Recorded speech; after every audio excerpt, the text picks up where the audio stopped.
Well,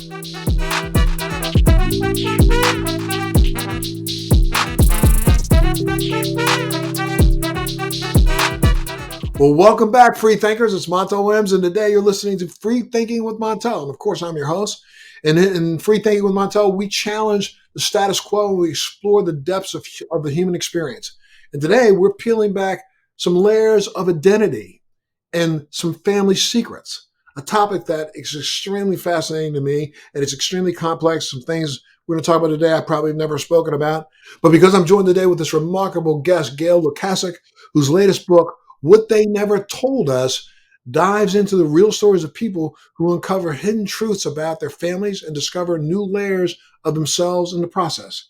Gail is no stranger to questions of identity and family history.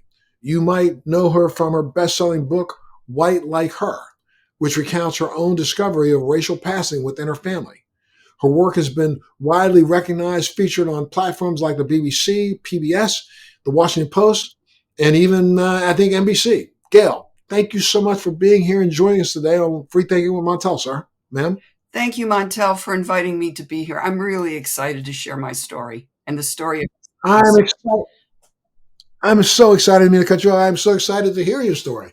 Look, your personal story of redefining your racial identity is at the heart of this book. How has this journey affected you personally? Are you talking about my story or the story of the people in the book? Well, your story is in the book also, correct? Yes. Yes, and then yes, you're right. It picks up after White Like Her, where that ended. What They Never Told Us picks up my story. I start the book with trying to redefine my own racial identity. In 1995, I discovered through census records that my mother was passing for white. My mother's from New Orleans, and she married my white father and moved north to Ohio. So I discovered that in 1995, but when I confronted my mother in 1997, I had to wait because my dad was ill. She swore me to secrecy until she died. Wow. And my mother lived another 17 years, so I had to keep her secret. It was her secret. It wasn't mine. I felt a responsibility. But she died in 2014, and I was free to talk about this. And I ended up being on PBS's Genealogy Roadshow, who confirmed everything that I thought was true about my mother and her family. So let's back up. Hold on a second. Let's back up just a little bit. When you found that out and you held that secret for her for 17 years, but the day you found that out, you looked in them. I don't know. I throw this at you this in a strange way, but you probably went home and you looked in the mirror and you went, "What? Exactly. What?" Right? Yes, it was a cold January day. I live in the Chicago area. It was January. I left the Family History Center, got in my car. I did not start it right away. I actually looked at myself in the rearview mirror and I said, "Who the heck are you? What are you?" Wow. You entered that center. You knew you were a white woman. You exited. I didn't know what I was. I did not have a sense of that.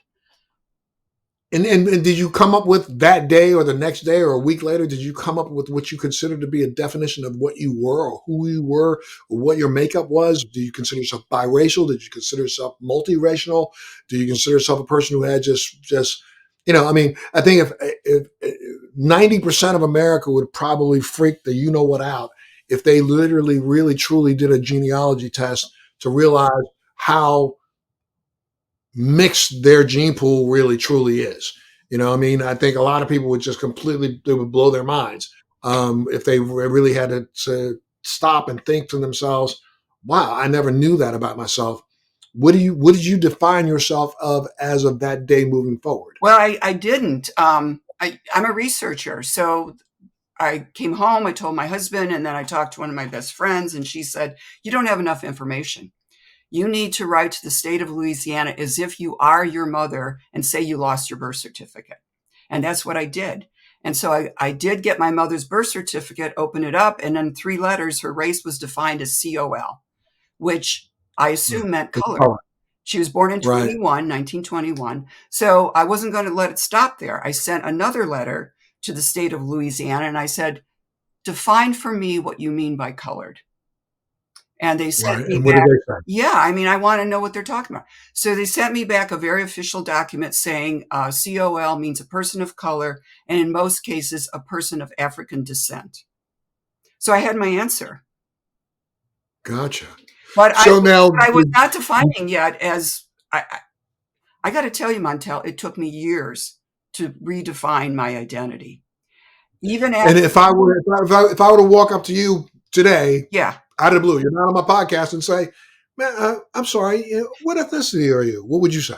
I would say I'm a mixed race woman, but it took me a long time to get there. I did. It took me a long time to understand what that meant. And did I have a right to say that? I mean, look at me. Do I have a right? Well, you do have a right to say that. Yeah. I mean, well, there's some people, I mean, I'll tell you, I gave a book talk early on for White Like Her in St. Louis. I had a mixed race audience and I was asked that question. And I said, I'm a white woman with Black ancestry. And this African American woman said to me, that is the only definition you can give. And I am a member of the Black Caucus here in St. Louis. And I thought, okay, that's what she thinks. But it took me a while to figure out what do I think and who am I?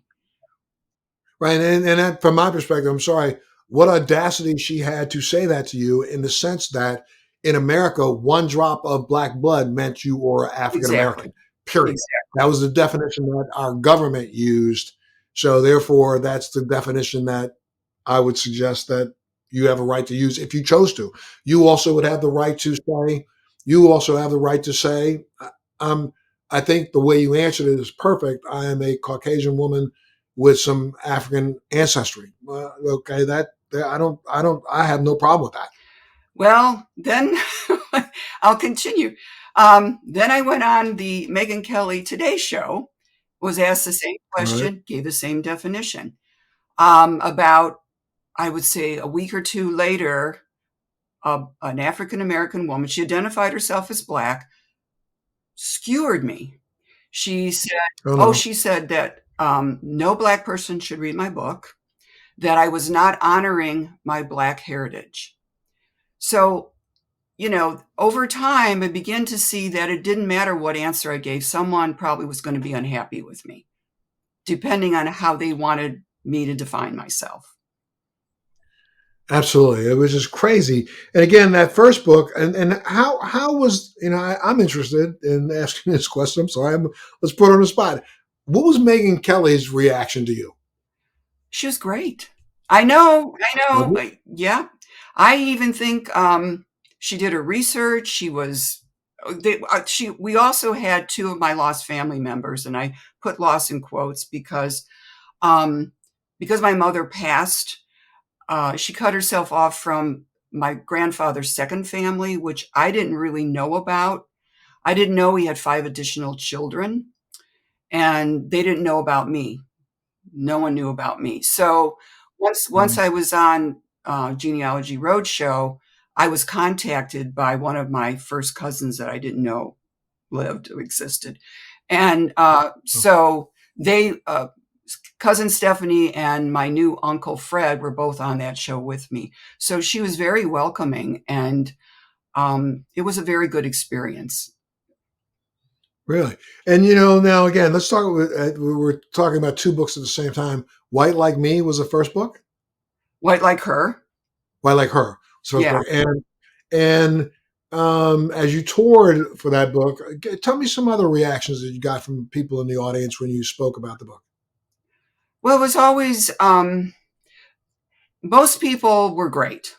Most people were great. It just depended. I know early on I was in a white suburb of Chicago and I gave my talk. It was a library, and this one woman got up. She's a white woman, and she said, "Well, I just don't even know what you are. I'm looking at you, but I can't tell you what you are. So what are you?"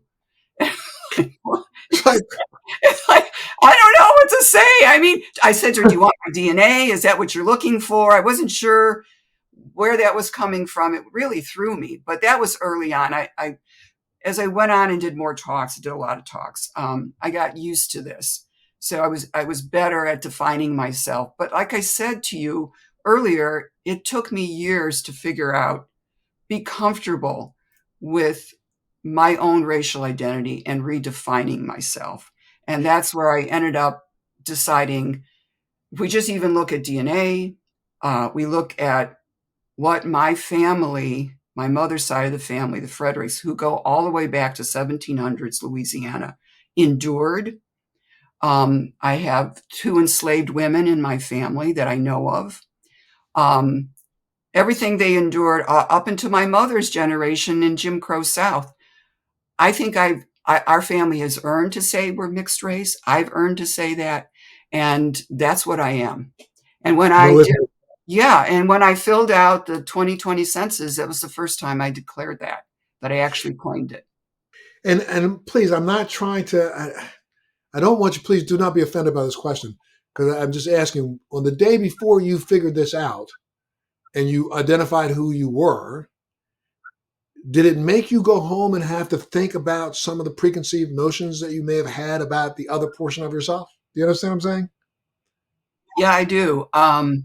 Here's the thing that even to this day upsets me. My mother raised my brother and me to be accepting of everyone. It didn't matter your race, your ethnicity. She told us, this is how you have to negotiate the world. This is, you have to accept everyone. So for her to feel such, I don't know if I want to use fear, maybe fear, shame about her own self, always confused me. So I didn't have any radical change in my outlook on other people or race or anything. It was the way I was already in the world, it's the way I raised my kids. Um, it was more an internal thing. So what does that mean for me in terms of how do I see the world going forward? And it becomes, this is what it does to you. We all know history, right? We all know about enslavement. We all know. And of course, it's horrible and all that. But suddenly it became, oh, that happened in my family. Right, It became extremely personal. right. And I can Um, imagine. Do you have? I'm sorry. Your children. no, it's okay. Your No, it's children. good. Your children. You have boys, girls, I have a son and a daughter. son and daughter, and you do know this is kind of crazy. However, because this is first generation, you're second generation. There have been stories and there have been real truths of third and Yeah. fourth generations all of a sudden having a child and Yep. how did that come out of me, right? Kind of thing. I mean, Yes. or how did we produce this child and nobody knows. So you clearly made your children aware of their ethnic past. I did.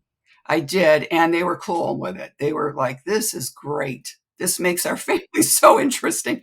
But when I was doing the research for White Like Her, my mother's first cousin was still alive. She was an elderly woman. Her name was Cousin Eula. She's from New Orleans. So I interviewed her. I talked to her, and she said to me, Gail, when a baby would be born in New Orleans, we always look to see the color.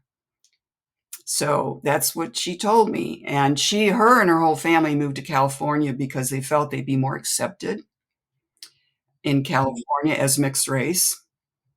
But she passed to work. She was able to pass to work for work. So yeah. But Montel, I do this whole redefining of myself and explain it in the beginning of what they never told us as sort of a way of prefacing the stories that will come after, because many of them do have to do with people finding out they're another race. Some of them do. Many ethnicities are different. And because they're finding out their parent or parents aren't their biological parents. My biological parents were my biological parents. Uh, yeah, so that I don't share that with them. I do share the discovery part, though. Right. Let's talk a little bit about what they never told us, and so a couple of the other stories that are in that book. Let's talk a little bit about that. Okay. What would my big surprise when I sat down to write this, and honestly, what my impetus was what happened after White Like Her came out, and I was on, the Megyn Kelly Today Show, and I wrote the article for the Washington Post. suddenly I'm getting, and I want to use the word avalanche of emails from people, not just in the US, around the world. They found me through my website, and the majority wanted to tell me their own family secret. They felt that I would understand because I revealed mine so publicly. And many of them had to do with passing for white. Some had to do with they found out their dad's not their dad. But they always said something like, I really need to talk about this. And some of them even said, nobody knows this. So after getting so many of these, and even today, I still occasionally get these emails. I thought, whoa, what's going on here? Why are so many people telling me this? And I did a little research for the book, and I was sort of surprised over these statistics. In 2019, roughly about 26 million Americans took DNA tests. Approximately now, it's estimated about 100 million have taken these DNA tests. And of that 100 million, the stats are 4 in 10 or 38% find out that they have a family surprise. Usually one or both parents aren't their parents. I thought that was really high. And because, you think it's a rarity, right? Right. And along with these discoveries, there's a tremendous trauma. There's a lot of trauma that comes with it from talking to these people that tore their family apart. You think about it. Your parent, the person who raised you, lied to you about your biological identity. That's big. Right. That's a lot. It is Yeah. a lot to take, a lot to absorb. It's a lifetime to try to figure out, I would bet. Yeah. And most of these people I talked to, I would say, well, majority 40s, 50s, bless you. Some were in their 70s. Well, I think there's one man was in his 70s. So think about living to like you're 40 and then suddenly, oh, that's not my dad. That's not my biological father. You have to come to terms with why you were lied to, what was behind that, and then how do you redefine yourself? And many of them told me when they went to the parent they thought was their biological parent, said, why didn't you tell me? Or something like that. And the parent would say, it doesn't matter. You're still the same person. We still love you. And almost everyone said to me, it did matter. Mm. It did matter. And I'm not the same person. And that causes trauma right there. Right. And Yeah. with yourself, you didn't have that sense of I'm not the same person, or did you have that sense of I'm not the same person? Oh, yeah, I did. In terms of how do I define myself racially? Yeah, I did. And, like I was saying earlier, no one ever asked me what my race was because of my appearance. Right. No one ever asked me. It was only once I went so public with the book and, all these tour and all that, people constantly were asking me to define myself racially. So, yeah, And it was, then, but and I'm sorry, that right there, just maybe you could speak to this because you've spoken to so many people. Why is there this need to be able to say, "Oh, I'm not this," or "I am this," or "I'm not"? I'm not. Don't you call me that? I mean, why don't we just accept who we are? that is, I wish I knew the answer to that because that was my same thought. Why do we have to be defined this way? Right. A lot of people think, well, race is, and I do too, is a social construct. And that's great to say that. But you and I both know that out in the world, that's not how it works. Not in the real world Right. with so much racism and bigotry. So I don't know why I don't know why we have to do this. We have to define people certain ways. Well, I think maybe it's fear of the other, or I have to know who you are so I can know who I am or how I can be with you. I'm not. I don't really know. and I mean, as much as I've done some personally done some digging myself as a researcher, trying to figure out where did all of this hatred kind of begin for others who are other. And if you go back to 1400s, 1500s, some of this was really kind of entrenched by the at that time Catholic Church, the church. And I don't understand why before that. I mean, if you go to 1200s, you can look at some of the paintings in museums in Europe, and you see people of all ethnicities in those paintings. This is back, I'm telling you, 1200, the 12th, sorry, the 13th century. You can look at paintings and you see members of the royal court who are different ethnicities. And so back then, we kind of got along and that wasn't the first thing that people, objectified when they saw a person of a different color because, the world, though it didn't have televisions and movies, we were migratory. So therefore, to migrate to another place, you were going to run into somebody who was of a different hue. And I say it that way because, you know, there are even some scientists who believe that this whole notion of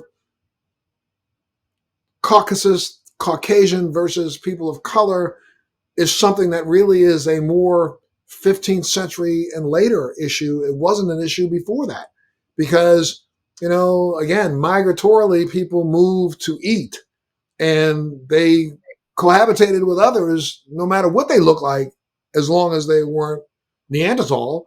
They lived together, and then all of a sudden we hit a point in time where the fear of the unknown, and there's a period of time I've seen there's an ethnicity um, scientist who talks about the fact that, like, your complexion really didn't come out until in the genome until around 1600. So before that, all people on the planet were of a darker hue. And what made everybody all of a sudden get angry about the differences between that hue? This is something I don't, I wish I could learn it I before don't, I die. yeah, me too. I wish I had an answer. I'm not an expert. But, you know, we know what goes on in America. We know racism in America. Can I just share with you one Please story do. from the book about, Please. that has to do with, well, I might share two. Mhm. I might share more than one. Sure. So I'm going to share two people I talked to that found out they were a different race than they thought they were. One is Bruce. He lives out in Washington State. He's in his 70s, and he grew up in a large Irish Catholic family. And all his siblings, except him, were fair skinned and blue eyed. And he describes himself as dark curly hair, dark brown eyes, and he said, and I tan very easily. So he was an anomaly. So when he would go to school, he would get teased, and it got worse. You know, as kids got older, and he started being called the N word and things like that. So when he went home to his dad and he said, "Hey, this is what's going on. Why don't I look like everyone else?" His father said, "Oh, it's a recessive gene." So he never got an answer from either parent. And what he did, once they died, he went and had his DNA done. And sure enough, he found out that he was 37% African heritage. And that sent him on a search to find out who's biological. He did a lot of other things, though, to make sure that it wasn't on his father's side. I won't go into all the Sure. science. But he went in for a search, took him forever to find his biological father, who, of course, was deceased. And Bruce was born in Texas. So his biological father was a black laborer in Texas. So he's left with this question: how did his white mom, living in Texas in the 1950s, end up having some kind of sexual relationship with a black laborer? Right. And he's never going to have that answer. And the things he thinks, the answers he comes up with are very uncomfortable. So I'm not going to go into Sure. that. But he's told me that it's taken him a while. He also tracked down a half sibling from the same father, and he's gotten very close with her, which is to me great. Right. It's very inspiring that they have a lot in common. And he said, but I still struggle with being biracial because I don't know how to integrate that into my psyche. I have no way of doing it. And what he said is the way I handle this is, is that I am an example to other people. I try to do good in the world and tell my story. That, So, and then no, go go ahead. ahead. No, I was that's incredible. I mean, because I can't imagine even when I try to. I think before we started this, I'll go ahead and make a disclosure. Before we started this podcast, I and Gail talked about the fact that she and I have some similarities in our family history, because I have grown up my entire life knowing that my mother is of mixed race descent, though I never met my biological grandmother myself. I wasn't old enough. She passed away before I was born. And having known that, even knowing that she was of mixed race, we always, in my mother, when I was younger, was your complexion. Just I'm telling you, just the slightest bit darker than you, but because she would tan. But in the winter months, my mother looked like you, and I would come home, and people in my school also were like, how's your mother look like that? I was like, what do you mean? How does mother look like that? It's my mother. I don't know what you're talking about. And we never ever discussed it. And that had my mother had siblings, one of which was my complexion, another one was your complexion, another one was kind of in between. And so it just was never discussed, and nobody ever brought it up. And it wasn't until I literally started my show, that I hired a private investigator, because I was just trying to figure out how the heck can we be these many colors? I mean, it's so weird. What's going on here? And nobody would talk about it. And I hit a brick wall with my family, my aunts and my family. They were done. They're not talking about this. So it's like I had to try to put the pieces together myself. And I still don't know all the pieces right now, though some of this, historically, we did find out who my maternal grandmother's family was, and they wanted nothing to do with this side of the family at all. Period. You can lock that up and throw away the key; it doesn't matter. And so, it wasn't until your story just came up again that I actually started thinking about this again and feel like, why do I don't even understand why I feel like I'm missing something that I'm not missing, because I'm who I am, and I've never thought I wasn't who I am, but now I feel like I need to know that piece just so I can know. Well, you do, and I think that's important.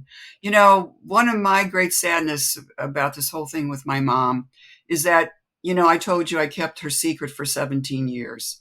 And during that 17 years, I tried to bring it up with her.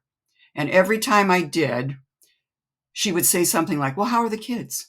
So it was obvious she wasn't going to talk to me. And to me, that's a great sorrow, because we could have been that much closer if she had said, Gail, this is why I passed. This is what was happening in my life. This is how I did it. This is what I lost. This is what I gained. I would have understood it.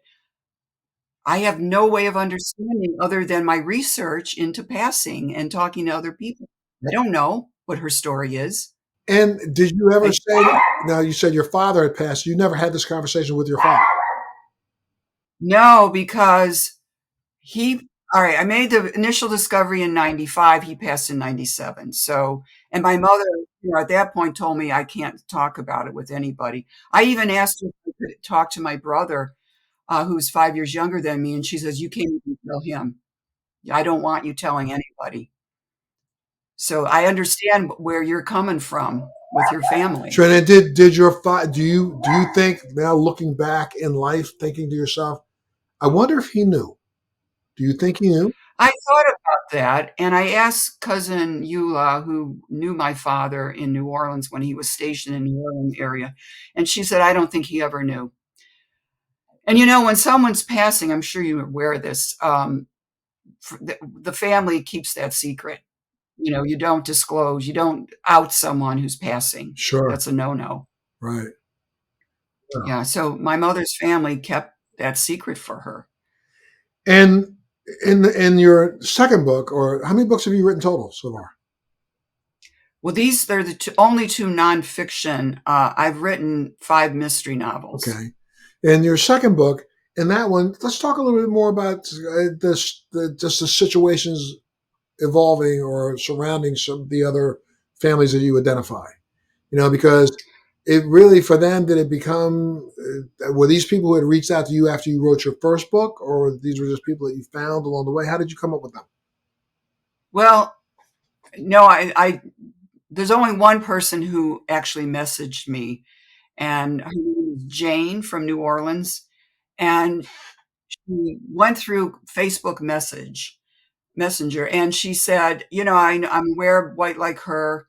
Did you ever think about writing a book from the point of view of the family that's left behind, that the loved one left behind? And she says, I will tell you my story. So she's in the book. Her story is very sad.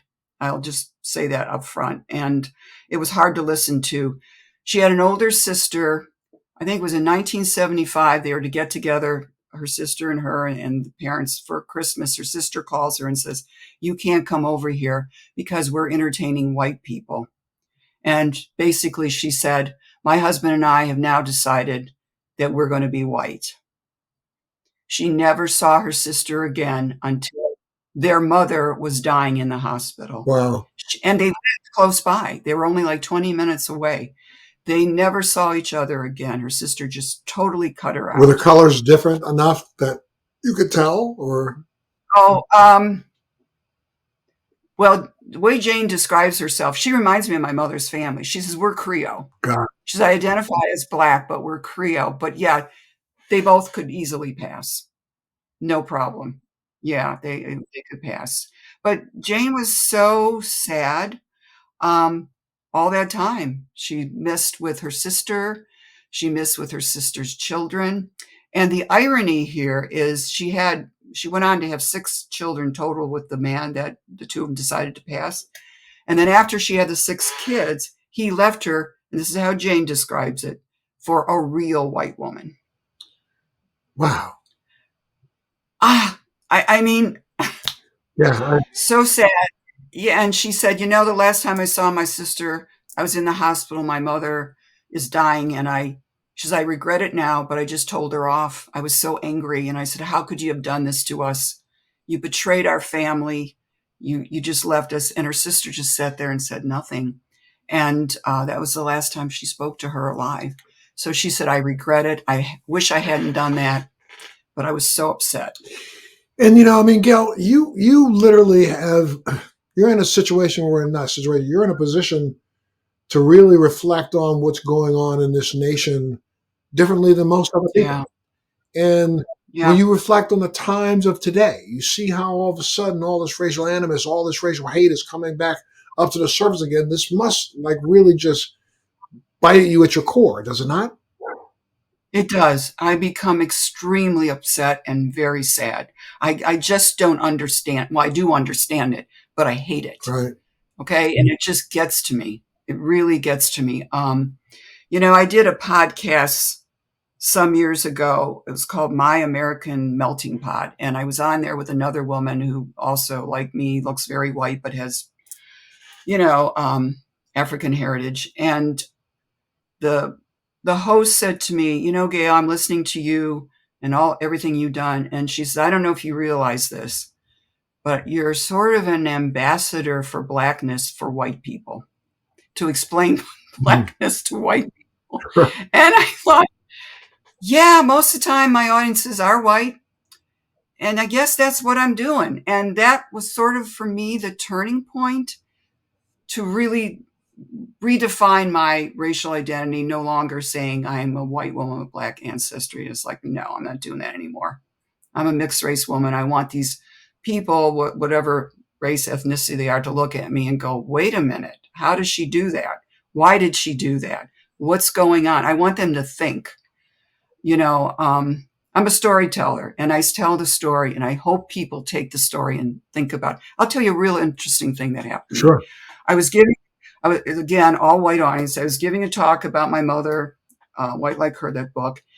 And a white woman came up to me afterwards and she said, I have to share something with you. She said, I listened to your mother's story. And she said, I used to work with a black man who was affirmative action hire. And she said, I just didn't like him every day at work. I just didn't like him. And she says, I got to tell you, I am so ashamed of myself. I'm so ashamed of myself after hearing your mother's story, and I'll never do that again. So there's the power to me of story. Sure.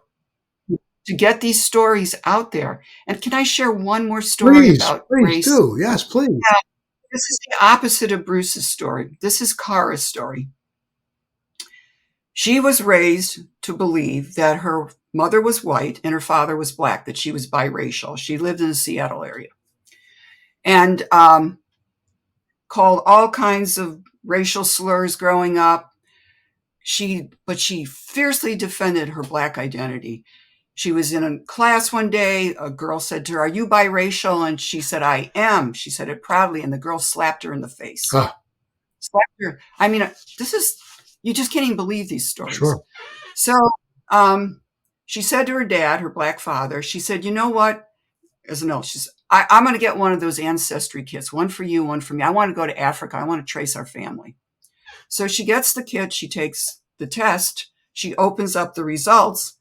Yeah, she's half white, but the other half isn't black. She's Ashkenazi Jew. Got it. That's not even her biological father. She was crushed. She fought so fiercely for this idea. She used to actually carry a photograph of her black father because people didn't believe her. Right. And she would bring it out and say, this is my dad. And that was not her biological father. What is even more surprising, she hires a genealogist to trace down her biological father. What do you hear this? He's deceased, but he was this very wealthy, well-known businessman in Seattle, known as the Salmon King of Seattle. Wow. Unbelievable. I mean, I hope people read the book. I'm not going to tell the rest because it's an amazing story, Sure. But these are the things that people are experiencing. And again, she had to redefine herself. Yep. Well, right now, real quick, Gail, give out the information, the name of the book. Where can people go and get it? Okay. The full title, and it's a long one. It's okay.